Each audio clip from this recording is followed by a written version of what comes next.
Hi friends, welcome to Srini internet YouTube channel. Friends, ఈ రోజు ఈ వీడియోలో మనం యూటీఐ ఈకేవైసీ పాన్ కార్డ్ ఎలా చేయాలో వీడియోలో అయితే చూద్దాం. సో వీడియోని ఎవరు స్కిప్ చేయొద్దు. అండ్ ఇంకా మన ఛానల్ ఎవరైనా సబ్స్క్రైబ్ చేసుకోకపోతే వెంటనే మన ఛానల్ సబ్స్క్రైబ్ చేసుకోండి. ఫ్రెండ్స్, ఫస్ట్ ఆఫ్ ఆల్ మీరు యూటీఐ పిఎస్ఏ లాగిన్లోకి అయితే లాగిన్ అవ్వాలి. సో అక్కడ మీ యొక్క యూజర్ నేమ్ అండ్ అలాగే పాస్వర్డ్ కనిపిస్తుంది కదా. సో అవి రెండు ఎంటర్ చేసి కింద క్యాప్చా ఎంటర్ చేసి కింద సబ్మిట్ పైన క్లిక్ చేయండి. సో మనకి సబ్మిట్ పైన క్లిక్ చేసిన వెంటనే మీ యొక్క రిజిస్టర్ ఈమెయిల్ ఐడికి మొబైల్ నెంబర్కి రెండింటికి కూడా ఓటీపీ అయితే వెళ్ళడం జరుగుతుంది. సో ఓకే పైన క్లిక్ చేసి అక్కడ వెరిఫికేషన్ కూడా అయితే ఎంటర్ చేయండి. సో ఎంటర్ చేసిన వెంటనే కింద మనకి సబ్మిట్ అని కనిపిస్తుంది కదా. సో ఆ సబ్మిట్ పైన అయితే క్లిక్ చేయండి. క్లిక్ చేయడం అంటే మనకి పాన్ డాష్బోర్డ్ అయితే ఓపెన్ అవుతుంది. సో మీద మనకి న్యూ పాన్ 49 ఉంది కదా. సో అక్కడ పాన్ అప్లికేషన్ అండ్ అలాగే applying for allotment of pan అని ఉంది కదా. So application for allotment of pan. So దానిపైన క్లిక్ చేయడం వెంటనే మనకి ఫిజికల్ అప్లికేషన్ ఇన్స్ట్రక్షన్స్ అయితే చూపిస్తుంది. సో ఓకే పైన అయితే క్లిక్ చేయండి. సో మనం డిజిటల్ మోడ్ సెలెక్ట్ చేసుకోవాలి, ఎందుకంటే మనం యూటీఐ ఈకేవైసీ పాన్ చేస్తున్నాం కాబట్టి. సో అక్కడ status of applicant individual same అలా వదిలేండి. అండ్ అలాగే ఎన్ఆర్ఐ కేటగిరీ ఎస్ అయితే ఎస్, నో అయితే నో పెట్టుకోండి. అండ్ అలాగే పాన్ కార్డ్ మోడ్ సో మీకు పోస్ట్ అండ్ అలాగే ఈమెయిల్ ఐడికి రావాలనుకుంటే బోత్ పెట్టండి. లేదు ఈమెయిల్ ఐడి కంగా మాకు పీడిఎఫ్ వస్తే చాలనుకుంటే ఈ పని పెట్టుకోండి. సో సబ్మిట్ పైన క్లిక్ చేసిన వెంటనే మన రిఫరెన్స్ నెంబర్ అయితే రావడం జరుగుతుంది. సో ఓకే పని దాన్ని కాపీ చేసుకోండి. అండ్ అలాగే ఓకే పని అయితే క్లిక్ చేయండి.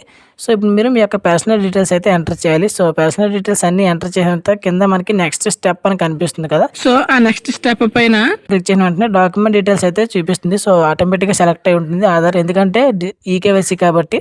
సో మేకే పేమెంట్ పైన అయితే క్లిక్ చేయండి. సో మేకే పేమెంట్ పైన క్లిక్ చేసిన వెంటనే మనకి పేమెంట్ అనేది అయితే సక్సెస్ఫుల్గా కంప్లీట్ అయిపోతుంది. సో ఆధార్ అథెంటికేషన్ అయితే అడుగుతుంది. సో ఓకే పైన అయితే క్లిక్ చేయండి. డెమోగ్రాఫికల్ డీటెయిల్స్ మ్యాచ్డ్, సో ఈ విధంగా రావాలి. సో ఓకే పైన అయితే క్లిక్ చేయండి. క్లిక్ చేసిన వెంటనే మీ యొక్క కాంటాక్ట్ డీటెయిల్స్ అండ్ అలాగే పేరెంట్ డీటెయిల్స్ ఎంటర్ చేసి కింద మనకి నెక్స్ట్ స్టెప్ అని కనిపిస్తుంది కదా. సో దానిపైన క్లిక్ చేసిన వెంటనే మనకి బయోమెట్రిక్ ఓటీపీ అయితే అడుగుతుంది. సో అథెంటికేషన్ అయితే చేయాలి, ఆధార్ అథెంటికేషన్. సో ఓటీపీ పైన అయితే సెలెక్ట్ చేసుకోండి, ఇదైతే సేఫ్. సో ఓకే పైన అయితే క్లిక్ చేసిన వెంటనే మనకి రిజిస్టర్ మొబైల్ నెంబర్కి ఓటీపీ అయితే వెళ్ళడం జరుగుతుంది, ఆధార్కి రిజిస్టర్ అయిన మొబైల్ నెంబర్కి.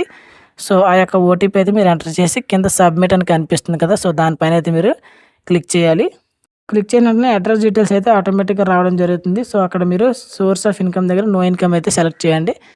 సో సెలెక్ట్ చేసిన వెంటనే కింద మనకి ఏ ఒక్క డీటెయిల్స్ మ్యాచ్ అయితే రావడం జరుగుతుంది. సో అక్కడ కింద హిమ్సర్ఫ్ అండ్ ఎల్సర్ఫ్ పెట్టిన వెంటనే కింద మనకి నెక్స్ట్ స్టెప్ అని ఉంది కదా. సో ఆ నెక్స్ట్ స్టెప్ అయితే క్లిక్ చేయండి. క్లిక్ చేసిన వెంటనే document upload same as it is అలా వదిలేయండి, ఎందుకంటే ఆటోమేటిక్గా సెలెక్ట్ అయి ఉంటాయి కాబట్టి.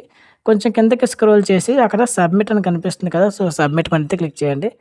క్లిక్ చేసిన వెంటనే ఈ సైన్ అథెంటికేషన్ అయితే చేయాలి. సో అక్కడ మీ యొక్క ఆధార్ నెంబర్ ఎంటర్ చేసిన వెంటనే మీకు మొబైల్ నెంబర్, మీకు రిజిస్టర్ మొబైల్ నెంబర్కి ఓటీపీ వెళ్తుంది. సో ఓటీపీ ఎంటర్ చేసి సబ్మిట్ పని అయితే క్లిక్ చేయండి. సో సబ్మిట్ పని క్లిక్ చేయాలంటే మనకి ఎక్కడితో పాన్ అయితే కంప్లీట్ అయిపోయినట్టే. So download sign in form పని అయితే క్లిక్ చేయండి.